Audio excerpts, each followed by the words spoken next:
Congress is back in session, but only for 3 weeks because they're going away again at the end of the month leading up to the election day. Now they're going to be back out there campaigning as we move into November. Now the most pressing task will be a bill that will fund government past the September 30th fiscal year end.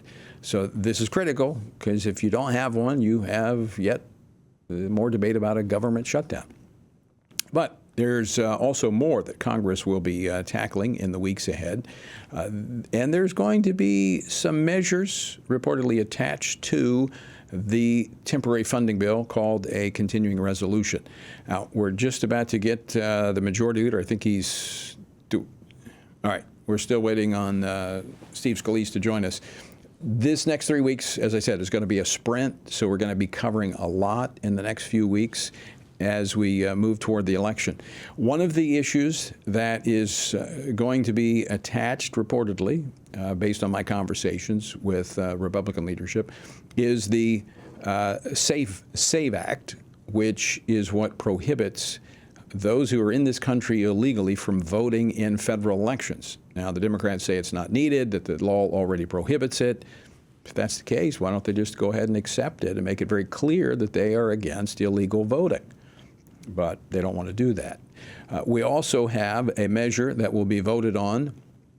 We talked, this was talked about last week. I talked about it over the weekend on This Week on the Hill. And that is a bill dealing with the WHO, the World Health Organization, and their global pandemic accord, which this bill by Congressman Tiffany would require that the Senate sign off on any agreement that the Biden administration makes with the World Health Organization. All right, joining me now to talk about all of this and more is the Majority Leader of the House of Representatives, Steve Scalise, who represents the 1st Congressional District of Louisiana. Leader Scalise, welcome back to Washington Watch. Good to see you. Tony, great to be back with you. Hope you're doing well. I know you had some major surgery over the break, and you look like you're doing well.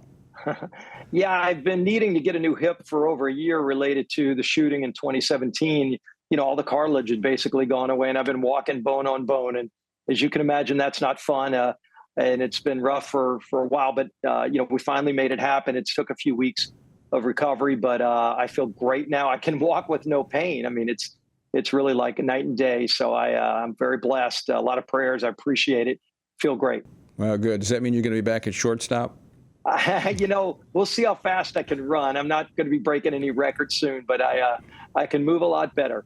All right. Well, we're grateful and thankful to the Lord for your recovery, speedy recovery. And I know this is a big help because I can see the pain was pretty intense. Let's start with the big one, and that is the continuing resolution to fund government past the election. What's the plan? We had passed the SAVE Act months ago, and this is a bill that says if you want to register to vote, you got to prove your citizenship. And we know now, as Biden and Harris have let tens plus million people into our country, they're now actually trying to go and aggressively recruit and sign them up to vote in a number of states. And there are a number of states that prohibit you from even requiring a CID to prove that they're a citizen. And so you've got illegals registering to vote already before this election, the most critical election in our life. And so we passed a bill to say you can't do that. You have to prove your citizenship so illegals can't go register to vote. And lo and behold, almost every Democrat voted no. Kamala Harris is against this. I hope it comes up in the debate tomorrow night. If President Trump says, Kamala, why do you want illegals to vote? Because you oppose the SAVE Act. So we're attaching that to the government funding bill. Chuck Schumer says it's dead on arrival, says he's not going to deal with it. How strong will the House stand on this?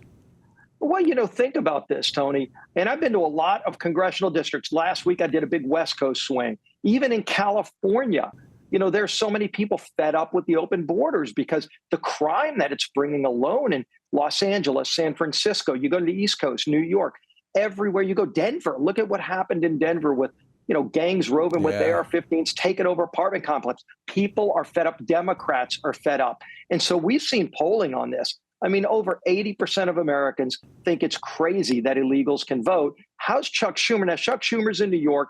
He can get away with it. But I'll tell you this, Tony, Chuck Schumer has a number of vulnerable Democrats that are on the ballot this election. How are they going to go back home and explain a no vote on that bill? Well, I think that there are a lot of voters that vote for Republican candidates that are ready for Republicans to go to toe with Chuck Schumer.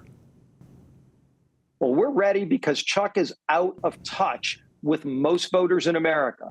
And look, again, maybe he's in touch with New York voters, but he is the majority leader of the Senate. He represents all Democrats in the Senate, and most of them come from states where their voters actually want us to pass this bill. I think with all the squealing we've been hearing out of New York about the immigrants coming into that state, into the city of New York, I think there's a lot of people that disagree with Chuck Schumer there.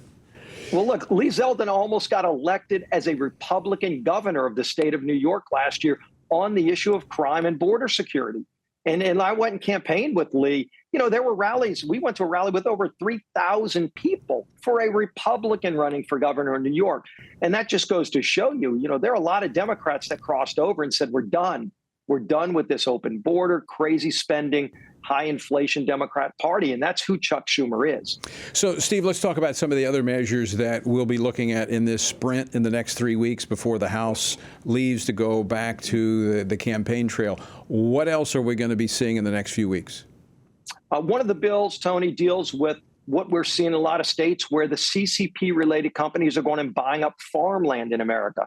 This is a big food security threat to our country. That's the Chinese, just the Chinese Communist Party, the CCP. That's the Chinese buying up American farmland in big swaths. You know, massive amount of acres in a lot of states. And a couple of states have actually passed laws to prohibit it in that state.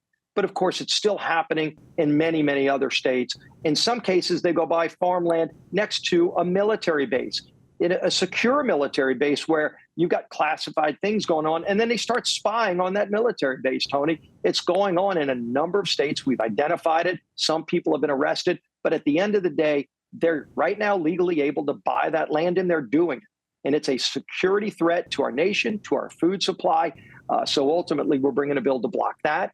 We're bringing another bill. You know, you've seen these crazy EV tax credits. I'm against all the EV tax credits. You know, $7,500 of your taxpayer money goes to help somebody buy an EV. Well, one of the things that we all know, over 90% of the batteries that run those EVs are made in China. This isn't American-made stuff. They're trying to mandate EVs, kill the fossil fuel auto industry, which is American-made cars that everybody loves, by the way, and reverse it and go to these Chinese-made. So what we did is tied it to a list of countries that are threats to America. There's only 4 countries on that list. You've got China, North Korea, Iran, and Russia. No good friends of ours, Tony. But China is, of course, the only one that's actually making most of these batteries. And so we just say, you can't use the EV credits for any of these countries that are threats to America. Let's see how they vote on that bill. I know where I am. That makes perfect sense. So maybe it's out of place up there in Congress. I don't know. Let's talk about the World Health Organization very quickly. About a minute left. World Health Organization, no pandemic preparedness treaty without Senate approval? Yeah, we saw the Biden administration really cozying up with the WHO during COVID. And WHO was not a friend. They were actually in bed with China. You know, you had the CCP telling WHO which edicts to come out with. Anytime anybody would dare mention the Wuhan lab, they would shut it down. The head of WHO was corrupt.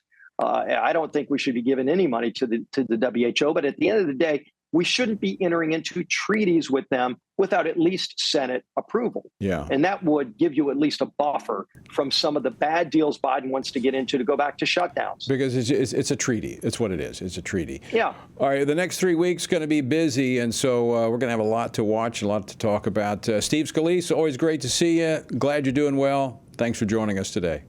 Hey, God bless you, Tony. Take care.